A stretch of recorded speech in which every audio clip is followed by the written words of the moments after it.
Philip Arthur George, wilt thou have this woman for thy wedded wife, so long as ye both shall live? I will.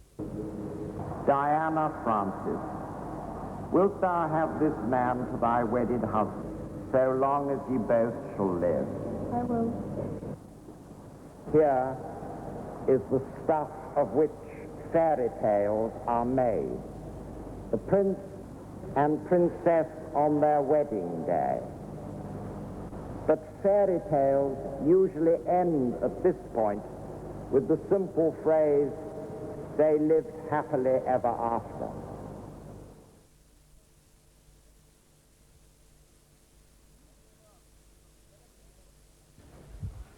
Many firms from developed and developing countries are entering into joint ventures in the form of love marriages.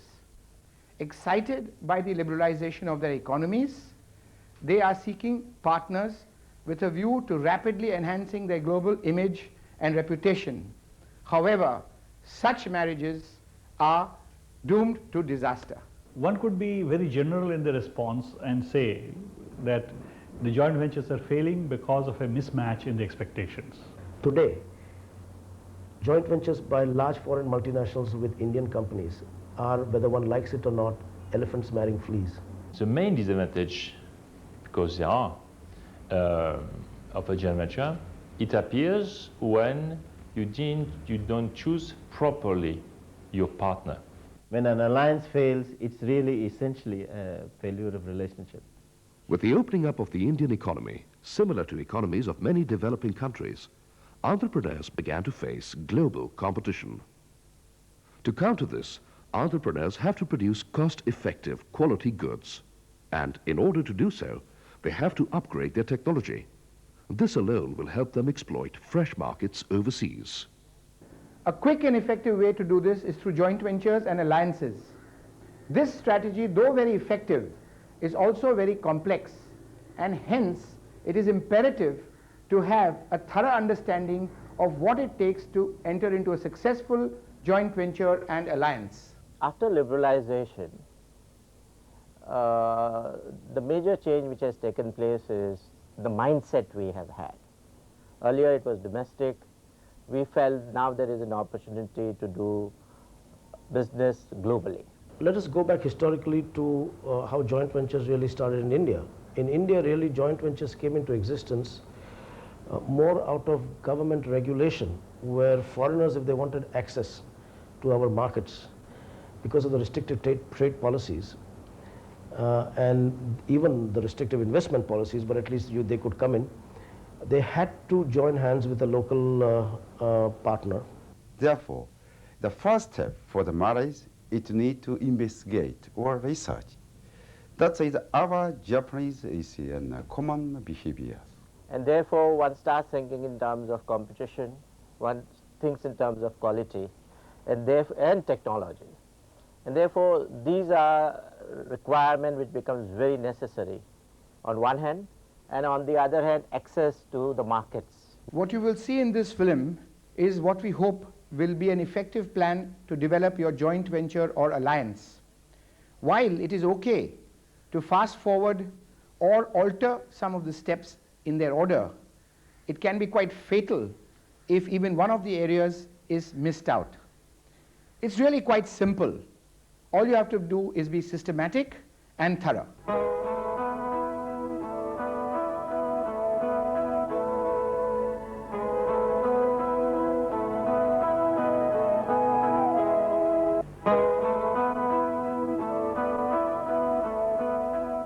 Though globalization means looking outwards, often this starts with looking inwards, and hence a self-introspection and analysis is our best starting point.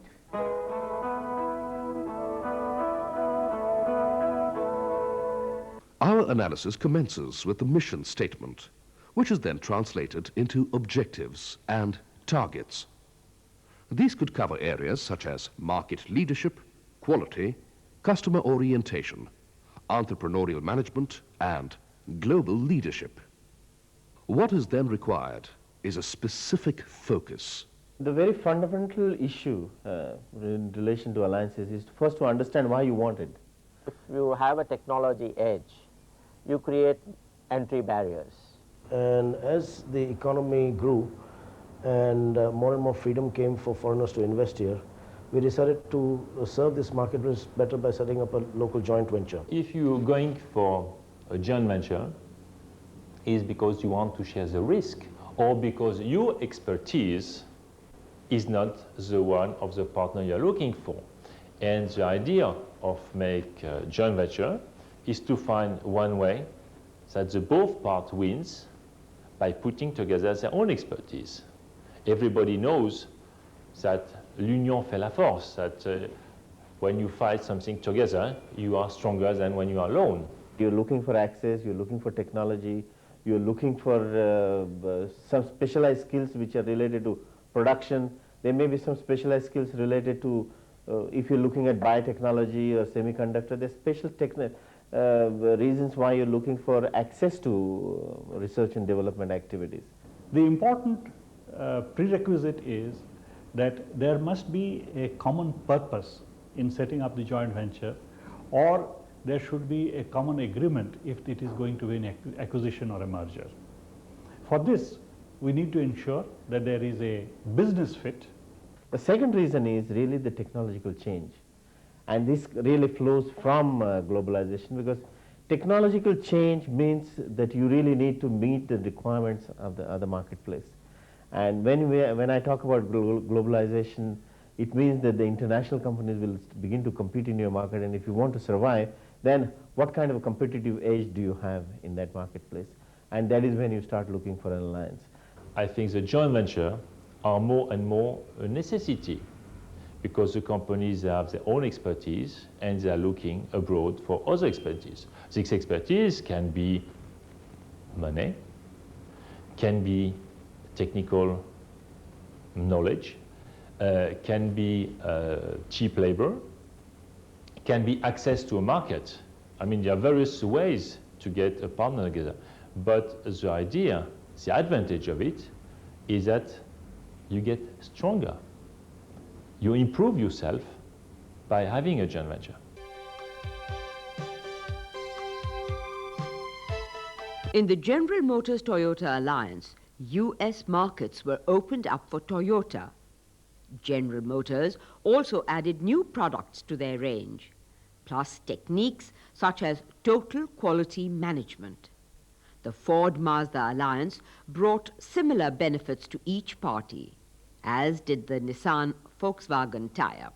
Inland Steel USA and Nippon Steel Japan are jointly constructing the world's most advanced continuous cold steel mill in the USA.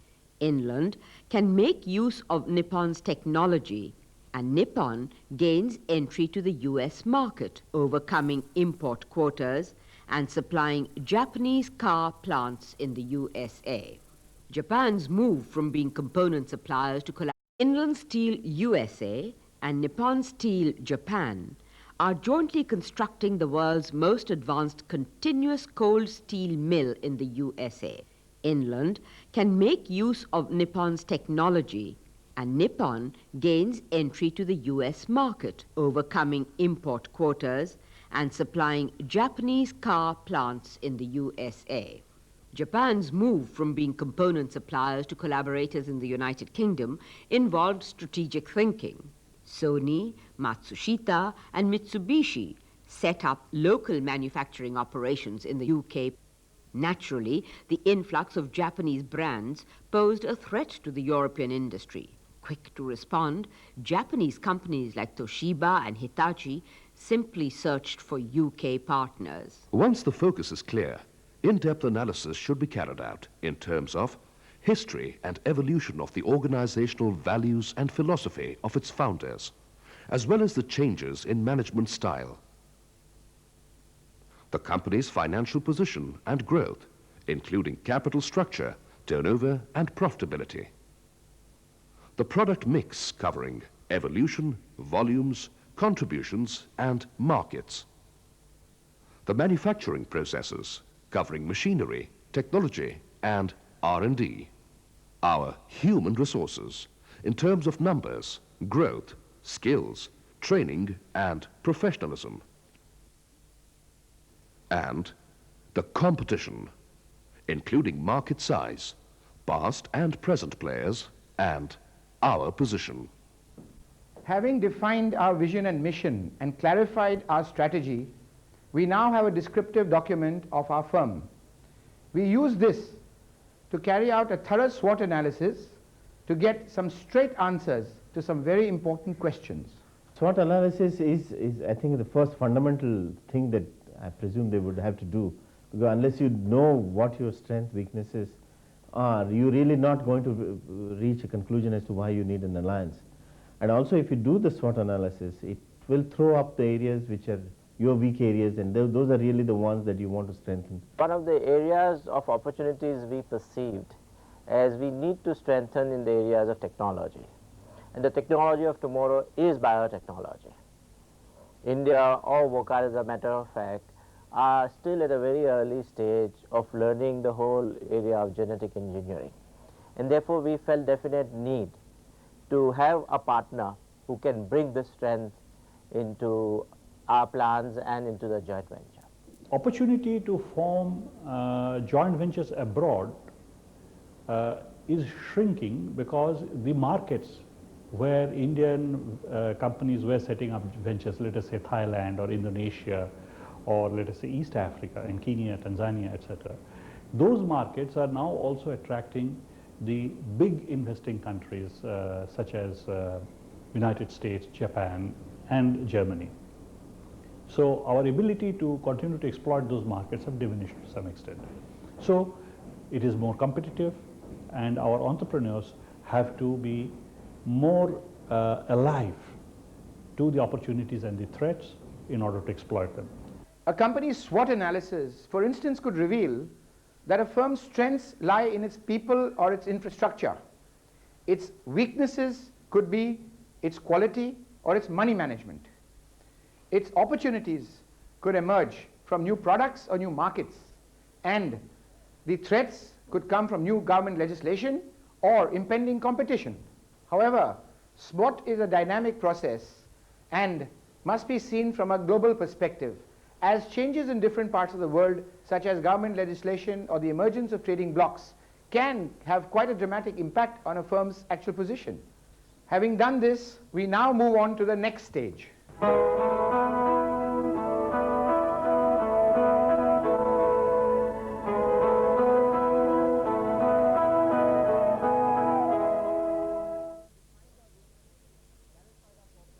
Having defined our vision and mission, clarified our corporate strategy, developed a descriptive document of our firm, and having done a detailed SWOT analysis, we are now ready to look for the optimal opportunity from a global perspective.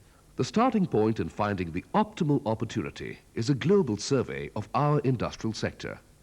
This has to be followed by a review of the technological levels in the home countries as well as overseas. If we seek an inward joint venture, which would be our best source country? The important question is that if we are not state-of-the-art, then in which country would our level of technological development be relevant? The key issue is there a niche for us? I think it's necessary for an Indian businessman to know where in the United States they'd like to do business. What part of the country is suitable? If it's marketing, they'd have to know where the market is.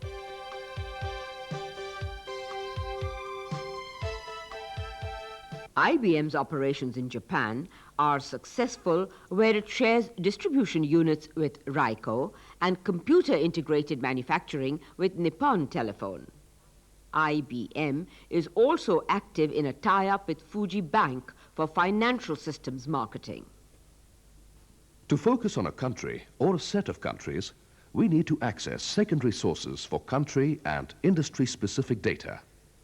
These are available from various international funding agencies, foreign missions or trade commissions, and commercial data banks. After doing some research on what part of the United States is important for a tie-up, what part of the United States an Indian firm would like to do business in, knowing something about the scope of the industries that are in the area that a firm is interested in. then it would be appropriate to plan a visit to the United States and to talk with businessmen there. Of course, in the United States, American business is unsure about the market in India. So one important thing for an Indian businessman going to the United States on such a trip is to be prepared to give a good briefing to American businessmen about the opportunities in such a tie-up. What kind of firm does the Indian businessman represent? What kind of business is he doing? How secure is his business? What is the nature of his resources that he will bring to such a tie-up?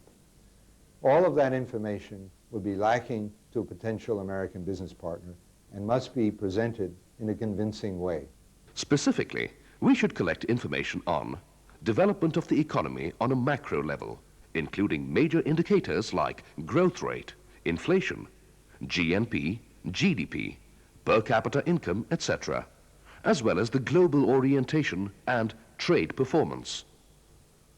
Government policies and attitudes, particularly with respect to fiscal and monetary policies, socio-political stability, and the overall legal and regulatory environment. Finance, including efficiency and diversity of capital markets, quality of financial services, maturity of financial markets, interest rates, banking infrastructure, etc. Infrastructure, in terms of communication, transportation, especially roads, ports and utilities, particularly power, etc. At the beginning, we talk also about the laws, the way the companies feel a country. Everybody knows that Indian market has potential. Everybody knows and accepts that to come to Indian market is difficult. And this can explain maybe the speed of development. I mean, let's see how we say in French, par le petit bout de la lucarne. I mean, through the small windows. We had three different experiences. One dealing with the Europeans and the large companies. We found this as our most pleasant experience because they are seasoned, they understand the dynamics of business, they understand what value they are bringing, what their partners bringing the value. And also I think they have a perception of a much long-term relationship aspect. So that was our more pleasant experience. With the Americans, we found that they are too much transaction. With Americans, what we found, they are too much transaction driven, and they are looking each as a specific transaction and not trying to look at in a much broader and long-term perspective. Secondly, they tend to be far more bureaucratic. They send a lot of junior people who can't take a decision, and by the time it reaches at the top, and top doesn't have the time to look at all the issues. So that was not a very, very pleasant experience with the Americans we had. But that's not what I'm trying to say, okay, all are like that, but that's our experience. We had a joint venture in the Middle East, for example, and that was entirely a very different kind of experience. There you had to really carry them with you and educate to them okay, what you are doing and what is their strength, and actually we have to highlight why we want them. One can use simple risk evaluation methods using the following criteria: inflation, interest rate, economic growth, GNP, per capita income, country stability, and business confidence. Using a point rating scheme, one can evaluate relative risks for various countries. This analysis can be supplemented with country competitive analysis. This would cover quality of management, level of science and technology, professional relationships, various people-related parameters, and corporate values and attitudes. One of the issues that is important is that the top management of both partners, particularly the Indian company, It should not relegate the job of finding an international partner to junior staff. Quite a lot of times that is how it tends to happen. The top management themselves need to get involved in it. There needs to be a lot of homework done into what kind of partner you're looking for. Once your basic objective of why you're looking for alliance is established, you then go and find out where to get it from. During the course of my long career, I have worked in various capacities, and it has taken me across not only the length and breadth of this country, but also to practically all the continents of the world. Firstly, of course, to make contacts with the principals of Hindustan Lever, that is Unilever Limited and its subsidiaries, but also to deal with other companies with whom we have got trading contacts, and also to negotiate on joint ventures or technology transfers or buyback arrangements. If you are already in the business, you would know the kind of alliances around the world that can really benefit you. If you are starting absolutely from scratch, I think that you really need to do a lot of desk research before even moving forward. But I think enough avenues are available to do both. The solution has to be found out by each country according to its past culture, according to its present social status, according also to the political forces which are at work in each country. Otherwise, it would be too easy. And this, as we say in French, it's éternel recommencement. I mean, you have to find again and again the process, because this is how the society is evolving. I would say that alliances as a habit is more common amongst European and American companies. Southeast Asian companies, Japanese companies are not very comfortable with alliance relationships. I'm not saying that they are not good partners. Of course they are, and there are always exceptions to the rule. But from my experience, I find Europeans and Americans to be more productive, more long-lasting relationships. Sony's chairman, Akio Morita, conceived the idea of the Walkman by his desire to listen to music en route to work without disturbing others. The Walkman is popular in America for the opposite reason. It cuts off disturbance from the outside world to the listener.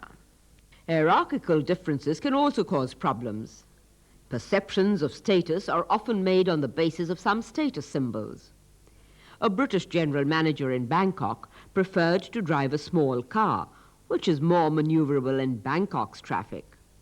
However, his Thai team found it impossible to agree to his request, because if he drove a small car, they would be obliged to ride bicycles.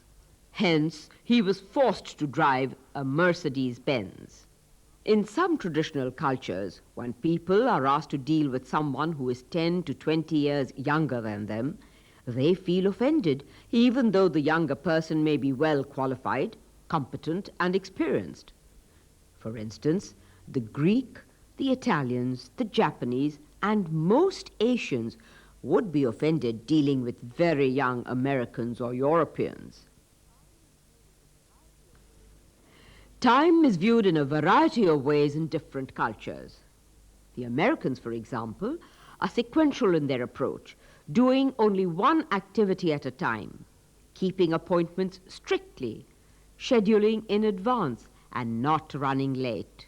In contrast, the South American or Middle Eastern approach is one where appointment times are approximate. Meetings may start late, and telephone calls and other visitors upset schedules. When all the facts and figures have come in, the data has been analyzed, and the pointers are in a certain direction. Visit the country, live it, feel it, meet the local people, not just people from your own ethnic background, but the real sons of the soil, and get to understand what makes them tick. Once you're satisfied with your personal observation, then go for it. Having honed in on our chosen country, we now need to look at the state of our industry in that country. This would bring us one step closer to who our final partner will be. Having identified who those shortlisted are, his best thing is to go and visit them, spend a lot of time. There is nothing that a partner, you really need to woo. The key factors for analysis of the industry in the country of our choice are industry, including level of technology and R&D, supporting industries and ancillaries, geographical dispersal within the country, etc. Demand assessment in terms of capacity levels of major players and growth rates, competition levels and threat of new entrants, suppliers and buyers. Let us recap what we have done so far. We first clearly defined our vision and mission and clarified our corporate strategy. Next, we developed a clear, detailed, descriptive document of our firm and carry out a comprehensive SWOT analysis. Next, we looked at the global perspective of our industry in order to find an optimal global opportunity, and then looked at various geographic possibilities. Next, what we did was look at the optimum industrial opportunity within that selected country and went on to carry out a first-hand review of the country that we had selected. And having selected the country, finally, after being satisfied, having visited there, we decided to go ahead with the next step.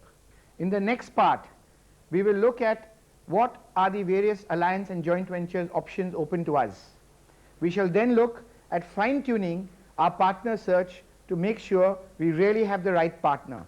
And finally, we shall end up by looking at the pitfalls, stumbling blocks, and problems that have befallen so many joint ventures around the world in order to ensure that ours is a real successful joint venture.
In the first part, we established a clarity of our vision and mission.